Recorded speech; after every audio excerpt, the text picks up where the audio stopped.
द्विवेदी। बारामूला से लोकसभा चुनाव जीतने वाले इंजीनियर शेख अब्दुल रशीद को विधानसभा सदस्य के रूप में शपथ लेने के लिए अंतरिम जमानत का मुद्दा दिल्ली की पटियाला हाउस कोर्ट ने फैसला 22 जून तक के लिए टाल दिया है। कोर्ट ने एनआईए से जवाब दाखिल करने को कहा। राशिद ने शपथ ग्रहण समारोह में शामिल होने के लिए अंतरिम जमानत मांगी है।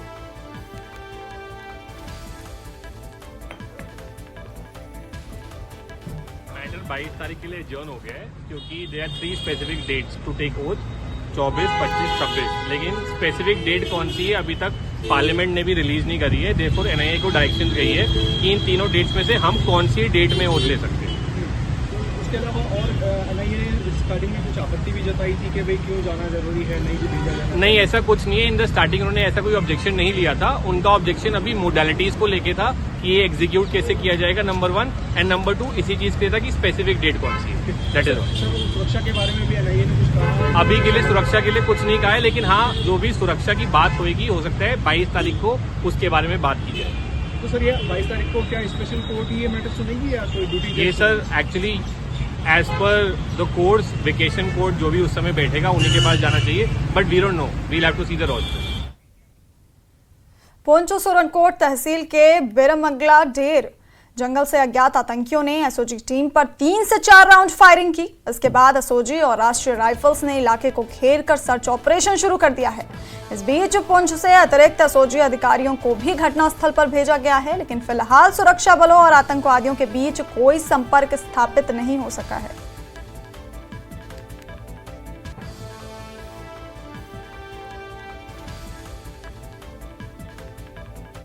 बांदीपोरा के अरहगाम के वन क्षेत्र में सुरक्षा बलों से आतंकियों के बीच मुठभेड़ में एक आतंकवादी ढेर हुआ है। ब्रिगेडियर विपुल त्यागी कमांडर 3 सेक्टर राष्ट्रीय राइफल्स ने बांदीपोरा ऑपरेशन के बारे में जानकारी दी। विपुल त्यागी ने कहा, हमें बांदीपोरा के अरहगाम इलाके में एक आतंकवादी की मौजूदगी के बारे में कुछ इनपुट मिल रहे थे।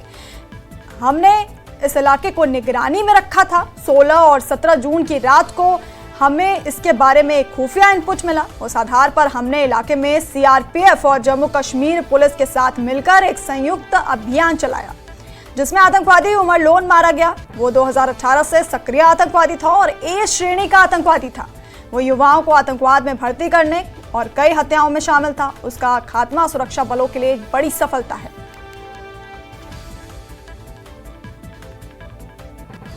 के अरागाम इलाके में हमें पिछले कुछ समय से टेररिस्ट की हरकत की खबरें मिल रही थीं।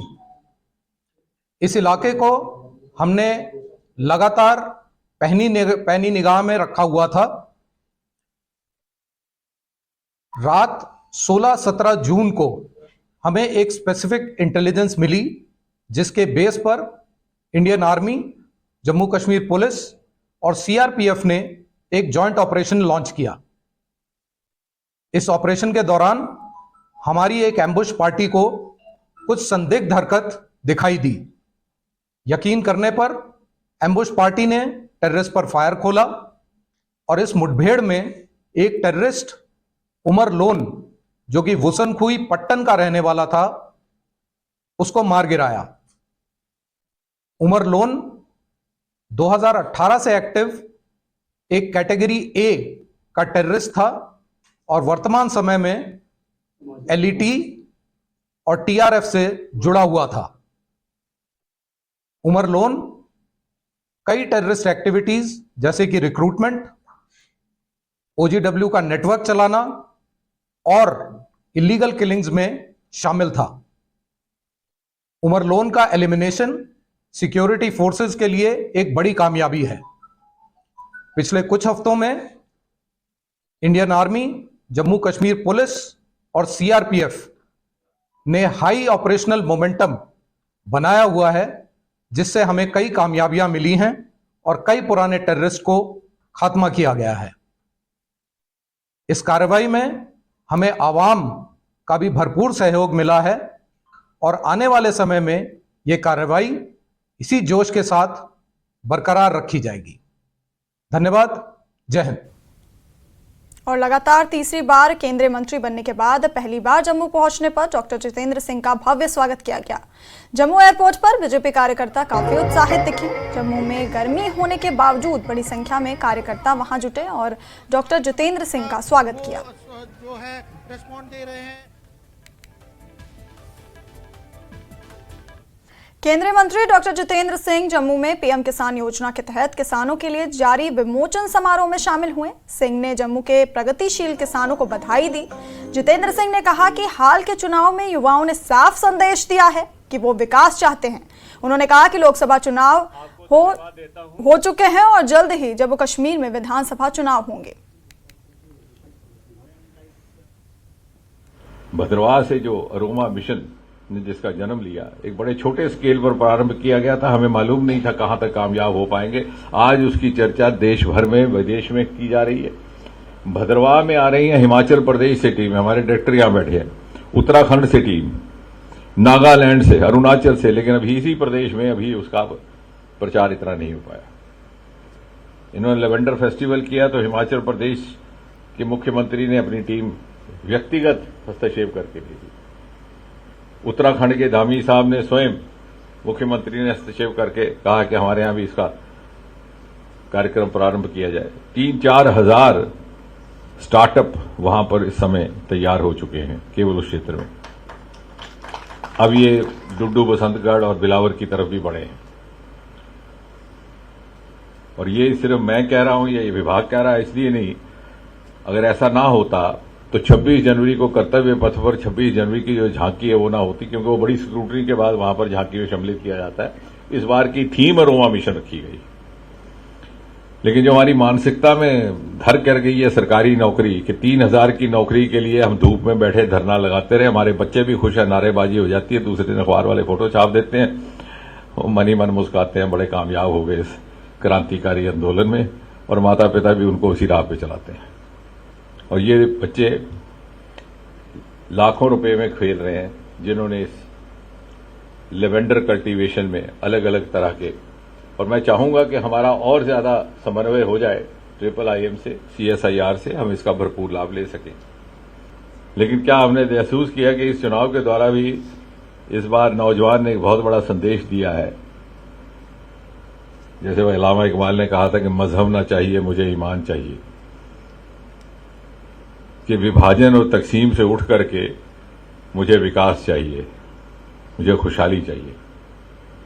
और वो संदेश भी आज के इस कार्यक्रम से अगर हमें समझ आ जाए, एक चुनाव हो गया, बहुत जल्द दूसरा होने वाला है, और मुझे लगता है कि जमीनी स्तर की आकांक्षाओं की पूर्ति भी उसी चुनाव से होगी जब हमारा विधानसभा का चुनाव होगा। और ये बात करते हुए हम ये बात कतई ना भूलें, जो अक्सर हम भूल जाते हैं, कि इस क्षेत्र में अगर जमीनी स्तर का लोकतंत्र स्थापित किया तो वो भी मोदी जी ने किया। पहली बार जिला परिषदों का गठन हुआ और पहली बार पंचायतों को 73 और 74वां संशोधन देकर के उनका सशक्तिकरण हुआ। केंद्रीय मंत्री डॉक्टर जितेंद्र सिंह ने कहा है कि वो जम्मू कश्मीर में विधानसभा चुनाव के लिए तैयार हैं। बीजेपी किसी भी तरह के चुनाव के लिए हमेशा तैयार रहती है। सिंह ने कहा कि पार्टी चुनाव लड़ेगी और विजयी होगी। उन्होंने कहा कि मोदी सरकार ने जम्मू कश्मीर में बुनियादी ढांचे को बेहतर बनाने के लिए कई कदम उठाए हैं। सबसे पहले मुझे आभार प्रकट करना है, मीडिया के मित्रों का भी आभार प्रकट करना है। इतनी तेज गर्मी के बावजूद आपको ये झेलना पड़ा, ये कार्यक्रम के विजुअल्स उतारने के लिए। और मुझे आभार प्रकट करना है दिल की गहराइयों से इस चुनावी क्षेत्र उधमपुर, कठुआ, डोडा के मतदाताओं का। आज आप देखिए, बिलावर हो के मन्नी, भद्रवाह हो के डोडा, रामबन हो के दूर दराज किश्तवाड़, हर स्थान से यहाँ पर हमारे कार्यकर्ता समर्थक अभिनंदन के लिए एयरपोर्ट पर उपस्थित थे। उनमें युवा भी थे, उनमें बुजुर्ग भी थे, उनमें बहनें भी थीं। और ये इन्हीं के कारण संभव हुआ कि अटकलें चाहे जो भी लगी हों, मुझे लगता है कि हमारी विजय का स्तर वैसे ही रहा जैसे सन 2019 में। 18 चुनावी असेंबली हलकों में से 14 में हमारी लीड रही, जहां हमें अपेक्षित थी। कांग्रेस प्रतिनिधियों के जो होम कॉन्स्टिट्यूएंसीज थी उसमें भी हमने 24-24, 25-25 हजार की लीड ली है। 4 कॉन्स्टिट्यूएंसी जहां हम अपेक्षा नहीं करते थे, पहले भी नहीं करते थे, अर्थात बनिहाल, इंद्रवाल, डोडा, भद्रवाह, वहां पहले हमारी लीड जितनी रहती थी, हमारे प्रतिद्वंदियों की हमें हमसे आगे जितनी लीड रहती है वो इस बार उसकी मार्जिन भी कम हुई है। कुल मिलाकर वोट संख्या देश भर में कम हुई है, लेकिन औसतन हमारा स्तर उसी तरह का रहा। किसी भी अपेक्षित असेंबली हलके में हम पिछड़े नहीं हैं और ये एक बहुत बड़ी उपलब्धि है। ये उस निरंतरता का संकेत है जिसके साथ हमारे सारे कार्यकर्ता इस चुनावी क्षेत्र के कामकाज में सेवा भाव से समर्पित रहे और लोगों का और जमीनी स्तर के जो हमारे प्रतिनिधि थे, पंच, सरपंच, डीडीसी, जैसे आज आपने देखा होगा भारी संख्या उन्हीं की है, उनके साथ एक दिल का रिश्ता कायम करने में वो सफल रहे। कहीं कहीं ये जो बारीकी रिश्ते रहते हैं ग्रास रूट पर, जमीनी स्तर पर, ये कई बार बहुत बड़े स्तर पर उभरते नहीं, लेकिन वोट के समय इनका इजहार होता है, वो सारी दुनिया दिखा।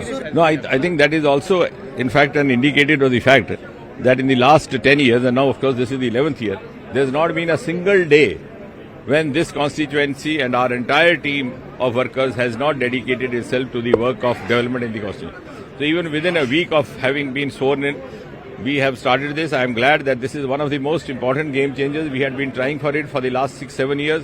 The issue was that Chhatargala tunnel itself would cost about 4,000 crore. BRO could not have borne its cost, though it had prepared a DPR through beacons. I am glad that NHAI has taken upon itself to build the national highway. This is going to be a game changer. It will cut short the journey from Lakhanpur to Doda by just about 3-4 hours, generate revenue, generate employment.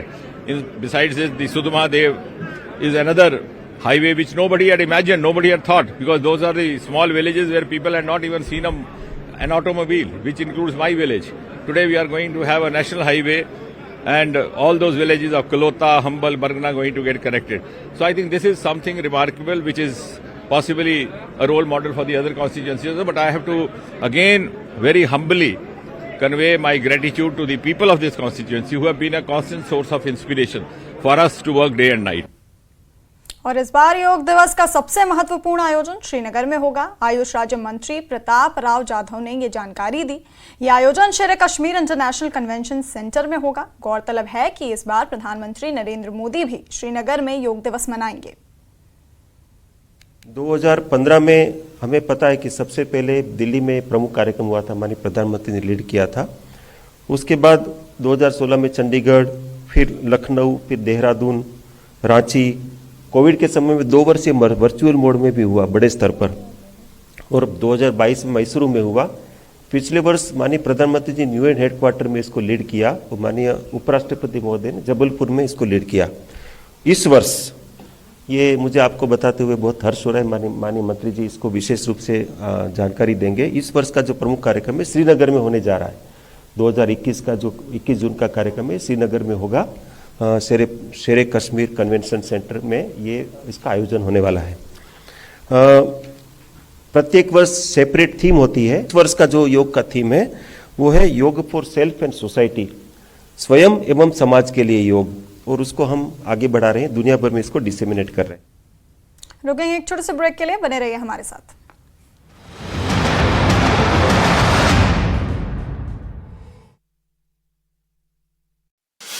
इलाकों में cherry का किया जा रहा उत्पाद, cherry की फसल से बागवानों की हो रही अच्छी कमाई। नालागढ़ विधानसभा क्षेत्र में 10 जुलाई को होंगे उपचुनाव। पुलिस प्रशासन ने भी कर ली है तैयारियां पूरी। पंजाब की ओर से आने जाने वाली गाड़ियों की हो रही चेकिंग। सांबा वीर भूमि पार्क के सामने से मिला एक संदिग्ध बैग, पुलिस ने बैग को अपने कब्जे में लिया। बैग से मिले आर्मी यूनिफॉर्म जैसे कपड़े और एक राउंड बुलेट बरामद। सांबा सेक्टर के अंतर्राष्ट्रीय सीमा के इलाके में सुरक्षा बलों द्वारा चलाया जा रहा तलाशी अभियान। जम्मू कश्मीर पुलिस की एसओजी की टीम और बीएसएफ द्वारा चलाया जा रहा संयुक्त सर्च ऑपरेशन। पुंछ के गांव चांडक में स्थित प्राचीन चंडिका माता मंदिर के मूर्ति स्थापना दिवस के उपलक्ष्य में वार्षिक यज्ञ और भंडारे का आयोजन। मंदिर में राजीव टंडन की देखरेख में सर्व कल्याण के लिए यज्ञ का किया गया आयोजन। बड़ी संख्या में सभी समुदाय के लोग मंदिर में दर्शन के लिए पहुंचे। 29 जून से शुरू होने जा रही अमरनाथ यात्रा को लेकर सुरक्षा बलों की तरफ से किए जा रहे सुरक्षा के पुख्ता इंतजाम। जम्मू कश्मीर पुलिस और पुलिस की स्पेशल ऑपरेशन ग्रुप एसओजी की टीम की तरफ से यात्रा निवास में सुरक्षा व्यवस्था को लेकर की गई मॉक ड्रिल। राजौरी के नेरल इलाके में मिनी बस हादसा, 8 से 5 यात्री जख्मी, इलाज के लिए जीएमसी राजौरी किया रेफर। पैरा आर्चर और अर्जुन पुरस्कार से सम्मानित खिलाड़ी शीतल देवी पहुंची कटरा। शीतल देवी ने मां वैष्णो देवी के किए दर्शन। सीईसी अध्यक्ष ने बुलाई बैठक। 1 से 5 जुलाई तक शगरा पोलो ग्राउंड चुचोट गोंगाम लेह से शुरू होने वाले सीईसी का पोलो टूर्नामेंट के आगामी तीसरे संस्करण की व्यवस्था के संबंध में बुलाई गई बैठक। हमीरपुर विधानसभा सीट से बीजेपी प्रत्याशी। ब्रेक के बाद स्वागत है आपका। आगे बढ़ेंगे और आयुष मंत्री प्रताप राव जाधव ने पुष्टि की कि इस वर्ष का अंतर्राष्ट्रीय योग दिवस समारोह 21 जून को श्रीनगर के शेर कश्मीर अंतर्राष्ट्रीय सम्मेलन में केंद्र में आयोजित किया जाएगा। प्रधानमंत्री नरेंद्र मोदी समारोह का नेतृत्व करेंगे। अंतर्राष्ट्रीय योग दिवस के लिए श्रीनगर पीएम मोदी की मेजबानी करेगा। जगह जगह होर्डिंग और पोस्टर नजर आ रहे हैं। इस मेगा इवेंट के लिए पूरे SKICC को सैनिटाइज किया जा रहा है।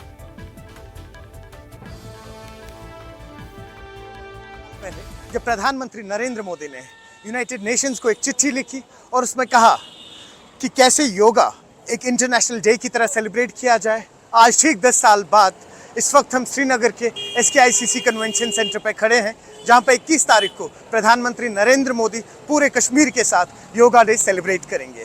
न्यूज़ 18 के लिए श्रीनगर से मैं सरोज कफील। जम्मू कश्मीर के सभी 20 जिलों को अंतर्राष्ट्रीय योग दिवस के मुख्य कार्यक्रम से जोड़ा जाएगा। प्रधानमंत्री नरेंद्र मोदी श्रीनगर में योग दिवस मनाएंगे।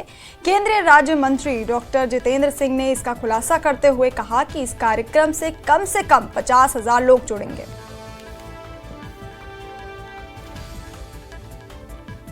बहुत बड़े गर्व की बात है कि 21 जून के दिन प्रधानमंत्री श्री नरेंद्र मोदी जी श्रीनगर में SKICC में उनका एक बहुत बड़ा आयोजन किया जा रहा है, जिसमें लगभग 8-9 हज़ार की संख्या में वहां पर लोग उपस्थित रहेंगे। उनके साथ योग करने वाले समुदाय के भिन्न भिन्न लोगों समाज के भिन्न भिन्न समुदायों से आए हुए लोग कि 21 जून को प्रधानमंत्री मोदी जी के द्वारा किया जाने वाला योग का कार्यक्रम श्रीनगर में जो होगा, उसमें जम्मू कश्मीर के लगभग 50,000 लोगों की संख्या जुड़ जाएगी और इसका एक प्रदेश व्यापी प्रभाव रहेगा।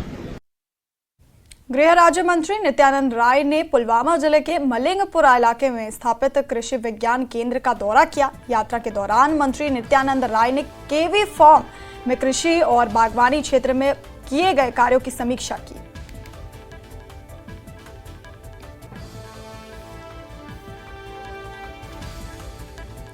पुलवामा के लसीपुरा इलाके में स्थित कश्मीर के बड़े औद्योगिक केंद्र में जगह जगह गंदगी के ढेर जमा हो रहे हैं। इतना ही नहीं बल्कि सिडको इंडस्ट्रियल एस्टेट लसीपोरा से निकलने वाला कचरा नाला रामबी आरा के किनारे जमा किया जाता है। इसके चलते यहां गंदगी के ढेर लगे रहते हैं।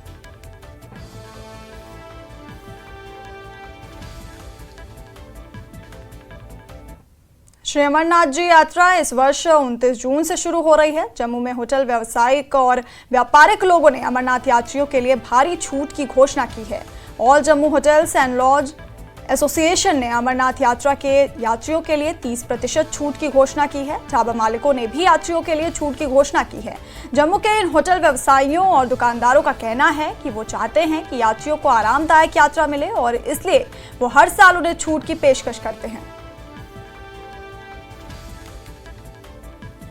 के लिए जो बाहर से आते हैं, जो माता वैष्णो देवी में आते हैं, अमरनाथ यात्रा के लिए आते हैं और बाबे वाली माता के लिए जो ही आते हैं, तो हमने स्पेशल डिस्काउंट उनके लिए रखा होता है और उनको चीप एंड बेस्ट और साफ सुथरा देते हैं ताकि उनको कोई महसूस ना हो कि हम वहाँ अलग प्रदेश में गए हैं।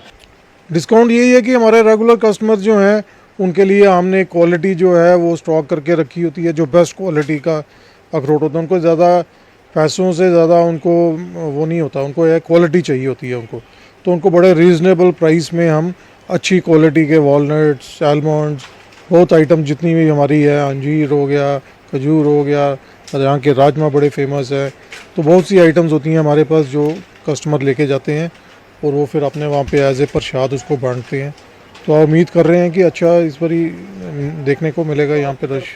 कि व्यापारी लोग तो इसमें बड़े बेसब्री से इंतज़ार कर रहे थे इन यात्राओं का, और यात्रा के अंदर हमारी यहाँ जो रहने वाली इस वक्त जो बात है जिसमें हम यात्रियों का कुछ ना कुछ आदर सम्मान करते हुए कुछ ना कुछ उपहार के रूप में और कुछ ना कुछ रेट कम के रेट में हम कोशिश करेंगे उनको एक चीज़ों की सुविधा उपलब्ध करवाएं। ऐसी हमारी आपके माध्यम से एक और भी गवर्नमेंट से आपके माध्यम से हम ये चाहते हैं कि हमारे जितने भी टूरिस्ट स्पॉट्स हैं वहाँ पे ले जाने की व्यवस्था, जो ट्रांसपोर्ट है जिसमें हमारी स्मार्ट सिटी की बसें चल रही हैं, वो जम्मू के सारे सभी स्मार्ट सिटीज़ को वो पूरा दर्शन करवाएंगे और हमारे जम्मू के आसपास के रहने वाले जितने भी क्षेत्र हैं वहाँ के लोगों का एक जीवन भी उद्धार होगा। इस यात्रा का बड़ी देर से हमें इंतज़ार रहता है कि शाना बशाना जो यात्रा हमारे इधर जम्मू कश्मीर आती है, इससे बिजनेस में बड़ी बढ़ोतरी होती है। हमारे जैसे होटल वाले हैं, बाकी दुकानें वाले हैं, ढाबे वाले, टैक्सी वाले, सबको। और हम हर साल की तरह 30 से 35% डिस्काउंट भी देते हैं आने वाले यात्रियों को। तो हम यही चाहते हैं, और जैसे हालात ये हम चाहते हैं जो जितने भी जो बाहर से आए हैं उनको लगे कि जहाँ डिस्काउंट मिल रहा है, ज़्यादा से ज़्यादा यात्री यहाँ आएँ। तो इसलिए हम चाहते हैं कि ये डिस्काउंट देना बड़ा ज़रूरी है, ताकि हम अपने टूरिज़्म को प्रमोशन कर लिए। पिलग्रिमेज जो टूरिज़्म है हमारा जम्मू कश्मीर में आने वाले लोगों के लिए, उनके लिए ये स्पेशल डिस्काउंट है। और इसलिए हम सारे अपना होटल एसोसिएशन की तरफ से भी ये डिस्काउंट देते हैं। हमारे प्रेसिडेंट साहब वैसे बोलते हैं कि जैसे हमारे इधर जो भी यात्रा है उनको ये डिस्काउंट दिया जाए। गर्मी और बारिश की कमी ने जम्मू कश्मीर के उधमपुर जिले के चांथल गांव में सब्जियों की फसल को बर्बाद कर दिया है। सूखे के कारण खीरा, लौकी, भिंडी और कई अन्य सब्जियां सूख गई हैं। भीषण गर्मी से पूरा क्षेत्र बुरी तरह प्रभावित हुआ है। नहरों से पानी की आपूर्ति भी बंद हो गई है, जो फसलों के लिए सिंचाई का मुख्य स्रोत थी।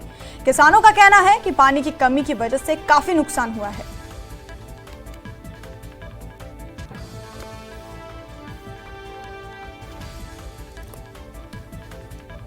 सब्जी लगाई, भिंडी लगाया, खीरा लगाया, मगर पानी नहीं है, बारिश भी नहीं। उधर से नहर बंद है, कोई पानी शानी नहीं। पनीरी दी ताने वो भी सूखी, घिया लाया, खीरा लाया, वो भी सूख गया था। भिंडी लगाई, वो भी सूख गई, पानी नहीं है। सब्जियां नहीं हो रही हैं, दान नहीं हो रहे हैं, पनीरी दी है दान के बहुत सूख रहे हैं। आप देख रहे हैं, देखो मेरे पास खीरे हैं, ये सब्जी है, देखो बिल्कुल सूख गई है। गवर्नमेंट को टस का मस नहीं है। लोग क्या करें, लोग खेती बाड़ी तो करते हैं। डिमांड ये है कि नहर को चालू किया जाए। लोगों की फसलें सूख रही हैं। अब फसल का टाइम है, धान लगाने का टाइम है, मक्की लगाने का टाइम है, चरी बाजरा लगाने का टाइम है। लोग इस वक्त मजबूर हैं। ऊपर देख रहे हैं, बारिश नहीं हो रही है, नहर वाले पानी नहीं छोड़ रहे हैं, लोग परेशान हैं, जिम्मेदार परेशान हैं। बारिश देर से हो रही है, उसकी वजह से है कि वो उसमें बीमारी भी आ रही है और कीड़े भी आ रहे हैं, जिसके कारण हमारे उत्पादन में फ़र्क पड़ा है। तो लगता है कि अभी बताया हुआ मौसम विभाग ने कि हमारे 27 के करीब बारिश हो जाएगी। और मुझे लगता है कि जो हम पीछे हमारी प्रोडक्शन कम हुई है उसको हम रिकवर कर। श्री महाआचार्य अभिनव गुप्त की जयंती भी पहली बार बैरूम में बैरम पहाड़ी पर मनाई गई। बड़ी संख्या में कश्मीरी पंडितों ने इस गुफा के दर्शन किए और पूजा की। बिरोह की मुस्लिम सिविल सोसाइटी और म्यूनिसिपल कमेटी बिरोह ने इसकी व्यवस्था की। पंडित समुदाय ने गुफा के पास श्री महाआचार्य अभिनव गुप्ता को श्रद्धांजलि अर्पित की। में हम इस वक्त बैठे हैं, जो बैराम पहाड़ी में ये गुफा वाक़या है, ये हमारे कश्मीरियत की अक्कासी बयान करती है। ये पवित्र गुफा जो महामहेश्वर आचार्य अभिनव गुप्त जी की जो योगदान है हमारे कश्मीरी कल्चर के तय, शेविज़म के तय, बल्कि उनको आर्किटेक्ट ऑफ कश्मीरी शेविज़म कहा जाता है। और 10वीं सेंचुरी के वो दुनिया के सबसे बड़े आलिम फाजिल थे, बहुत बड़े स्कॉलर थे, जिन्होंने पूरी दुनिया को हमारे शेविज़म के बारे में आरास्ता किया। उन्होंने चुनी, ये हमारे लिए एक शरफ़ है, पूरे बिरवा की आवाम बल्कि इस पूरे इलाके के लिए एक शरफ़ हासिल हुआ है। हम इस पवित्र जगह को हम एक विरासत के तौर पे देखते हैं, हमारी कल्चरल सिविलाइजेशनल आइडेंटिटी के तौर पे देखते हैं। और कश्मीरी कौम एक है, मज़हब हमारे अलग अलग हो सकते हैं, मसलक अलग अलग हो सकते हैं, लेकिन हम एक ही एथनिसिटी के लोग हैं। Civilization as a whole, religion जिसमें है, कल्चर है, हमारे वे ऑफ लिविंग, हमारे वैल्यूज़, उसका क्रक्स, उसका न्यूक्लियस आचार्य अभिनव गुप्त हैं। मैं इतना खुश नसीब समझता हूँ कि मैं पहली बार आया हूँ। मेरे लिए बहुत बड़ी खुशी की बात है कि हम जिसको कम्युनल हार्मनी कहते हैं, जिसको कश्मीरियत कहते हैं, वो हमें हर कदम पे कश्मीर में देखने को मिलती है। आज ये अभिनव आचार्य गुप्त जी की जयंती है। हम ये मानते हैं जावेद जी ने जितनी रिस्पॉन्सिबिलिटी से, जितनी जिम्मेदारियों से इस दायित्व को निभाया है। हम मानते हैं कि हमें तो नहीं चुना अभिनव गुप्त जी ने अपनी गुफा को रिवाइव कराने में, इसको जानने में और उनकी प्रीचिंग्स को आगे चलाने में। जावेद साहब ने ऊपर वाले का ये हुक्म मान के इसको आगे चलाया। आज ईद भी है, निर्जला एकादशी और अभिनव गुप्त का यौम पैदाइश भी है। दर हकीकत तमाम मज़ाहिब और कश्मीरियों के लिए एक इंतहाई मुबारक वक्त है। श्री महाआचार्य अभिनव गुप्त कश्मीरी हिंदुओं और कश्मीरी मुसलमानों दोनों की इज्तिमाई सकाफती मीरास का हिस्सा है। और आप देख सकते हैं कि किस तरह बीरवा में सभी मुसलमान हो, हिंदू हो, कश्मीरी पंडित हो, सब यहाँ पे इस अभिनव गुप्त के ऊपर आकर यहाँ दर्शन कर रहे हैं और उनकी खदमात को सराहा जाता है। और उन्होंने जो छाप डाली है, चाहे क्लासिकी अदब हो, चाहे आर्किटेक्ट हो या बाकी जो भी चीज़ें हैं, उनमें जो अभिनव गुप्त ने अपने खदमात दिए हैं, उन खदमात को याद किया जा रहा है। और इस तरह बीरवा में, बहराम पहाड़ी में यह अभिनव गुप्त केव जो है एक पवित्र और मुक़द्दस केव मानी जाती है। न्यूज़ 18 जम्मू कश्मीर के लिए मैं बीरवा से मुनीर हुसैन हुर्रा। बुलेटिन में फिलहाल के लिए इतना ही। बने रहिए हमारे साथ, देखते रहिए न्यूज़ 18 JKLH। नमस्कार।